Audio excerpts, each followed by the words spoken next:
Le pape François est décédé. Bismillahirrahmanirrahim, walhamdulillahi rabbil alamin. En tant que musulmans, nous sommes tristes lorsque nous apprenons qu'un non-musulman est décédé, parce que nous savons ce qu'il va endurer de manière éternelle.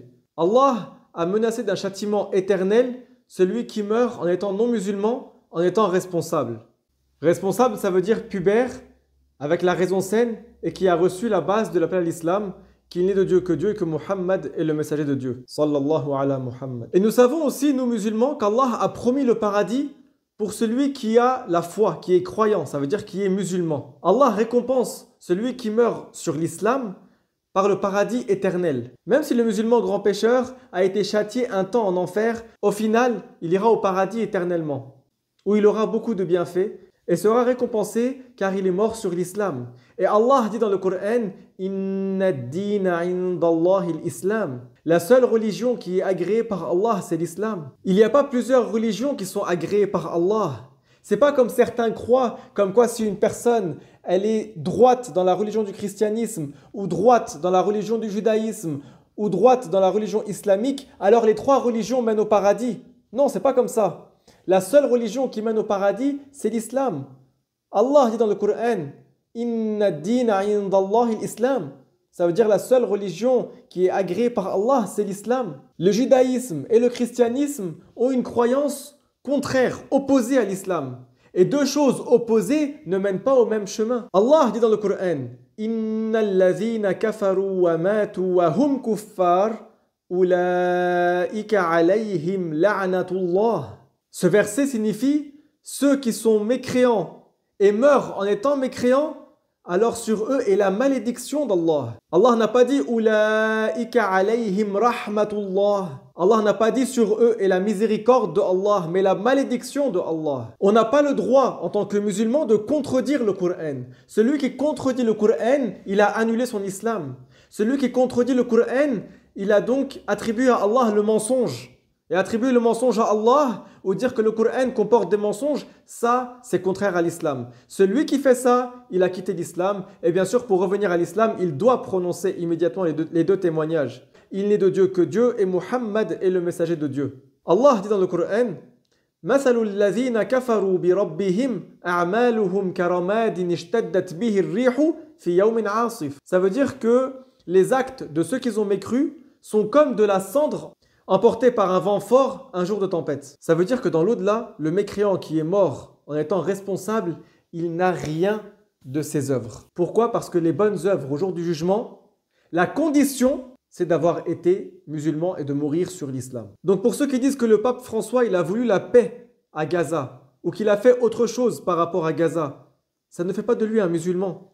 Le mécréant d'origine qui veut rentrer en islam, ou l'apostat qui veut rentrer en islam, c'est quoi la clé de l'islam? Les deux témoignages, qu'il n'est de Dieu que Dieu et que Muhammad est le messager de Dieu. Allah accorde aux non-musulmans dans ce bas monde des récompenses par rapport à leur acte de bien. Mais dans l'au-delà, la miséricorde d'Allah, elle concerne uniquement les musulmans. Dans ce bas monde, la miséricorde d'Allah concerne les musulmans et les non-musulmans. Pour des non-musulmans qui font des actes de bien, Allah leur accorde par exemple la santé, une richesse, un toit sous lequel dormir, etc. Le prophète alayhi salatu wassalam a dit فَإِنَّ الْجَنَّةَ حَرَامٌ عَلَى غَيْرِ الْمُسْلِمِ. Ça veut dire que le paradis est interdit pour autre que le musulman. La parole du prophète alayhi salatu wassalam est claire. Allah dit dans le Coran إِنَّ اللَّهَ لَعَنَ الْكَافِرِينَ وَأَعَدَّ لَهُمْ سَعِيرًا خَالِدِينَ فِيهَا أَبَدًا لَا يَجِدُونَ وَلِيًّا وَلَا نَصِيرًا. Ce verset signifie que Allah a maudit les mécréants et qu'il a préparé pour eux l'enfer.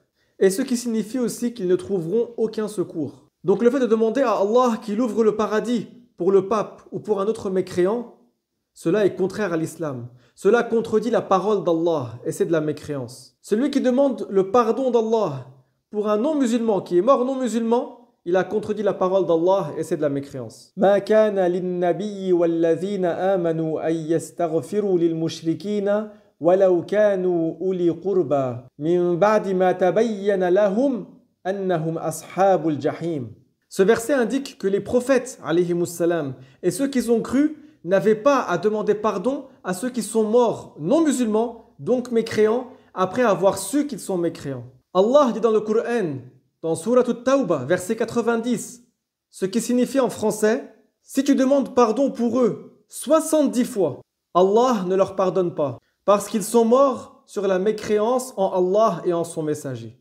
Et bien sûr, le prophète Mohammed ne demande pas pardon pour celui qui est mort mécréant. Et ce verset signifie que si la personne qui est morte est mécréante, mais que le prophète ne savait pas que cette personne-là est morte mécréante, et qu'il a demandé pardon à Allah pour lui, alors Allah ne lui pardonne pas. Parce que Allah sait si une personne est mécréante, même si son apparence laisse croire une personne qu'elle est musulmane. Le savant Al-Qarafi, malikite, il a dit dans son livre, dans le chapitre intitulé « Règle de ce dont l'invocation est de la mécréance ».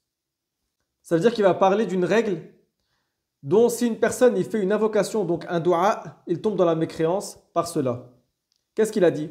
Il a dit la première catégorie est que celui qui invoque demande l'annulation de ce qui a été établi, qui a été confirmé par les textes, le Coran et la Sunna, qui a été établi de manière certaine.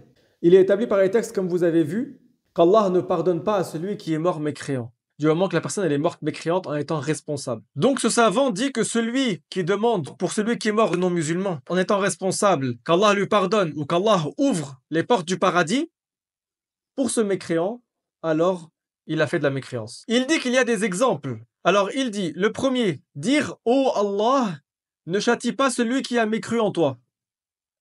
Donc il cite que cet exemple-là, c'est de la mécréance. Puis il dit « Ou encore, le fait de dire « Oh Allah, pardonne à celui qui a mécru en toi ». Donc qu'en est-il de celui qui dit « Oh Allah, ouvre les portes du paradis » pour ce non-musulman? Donc pas seulement il lui dit « Oh Allah, pardonne pour un tel », non.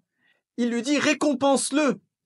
Donc cette personne-là, elle met au même niveau Pharaon et le prophète Moussa, alayhi salam. Selon cette personne-là, les deux vont au paradis. Et celui qui dit ça, il a aussi réuni Numrud avec le prophète Ibrahim au paradis. Walayazu billah. Le mécréant n'est pas comme celui qui a cru en Allah. Allah dit Inna ad-dina 'indallahi al-islam. La religion qui est agréée par Allah, c'est l'islam. Allah dit dans le Coran, dans Suratul Ma'idah, verset 72, en attribuant la parole au prophète Isa, alayhi salatu wassalam, qu'il a dit Innahu man yushrik billahi faqad harrama Allahu alayhi al-jannata wa ma'wahu an-nar wa ma liz-zalimina min ansar. Ça veut dire que le prophète Isa, alayhi salam, il a dit celui qui associe à Allah, Allah lui a interdit le paradis. En tant que musulmans, nous avons le devoir d'apprendre une part dans la science de la religion qui nous préserve de tomber dans la mécréance. Celui qui n'a pas appris la mécréance risque de tomber dans la mécréance. Celui qui n'a pas appris les péchés du cœur, les péchés des organes, risque de tomber dans ces péchés-là. Pourquoi? Parce qu'il ne sait pas comment s'en préserver. Allah dit dans le Coran Ya ayyuhallazina amanu qu anfusakum wa ahlikum nara wa quduha an-nasu wal hijara. Ça veut dire ô vous qui avez cru, préservez-vous ainsi que vos familles d'un feu dont le combustible est de gens et de pierres. Et cette préservation se fait par l'apprentissage d'une part dans la science de la religion. En plus, j'ai vu des commentaires où il était dit la sainteté du pape. C'est qui le saint? Le saint, c'est le musulman déjà. La condition pour atteindre la sainteté, c'est l'islam. Et la personne, qu'elle fasse des obligations, dont les obligations, il y a l'apprentissage d'une part indispensable dans la science de la religion, d'éviter les interdits, et ensuite de persévérer sur des nawafil, des choses qui sont sunnah, jusqu'à atteindre le degré de sainteté. Allah dit Inna ad-dina 'indallahi al-islam. La seule religion agréée par Allah, c'est l'islam. Donc il n'y a pas de sainteté en dehors de l'islam. Allah dit dans Surat Yunus, verset 62, que les saints de Allah, donc les awliya, la khawfun alayhim wa lahum yahzanun.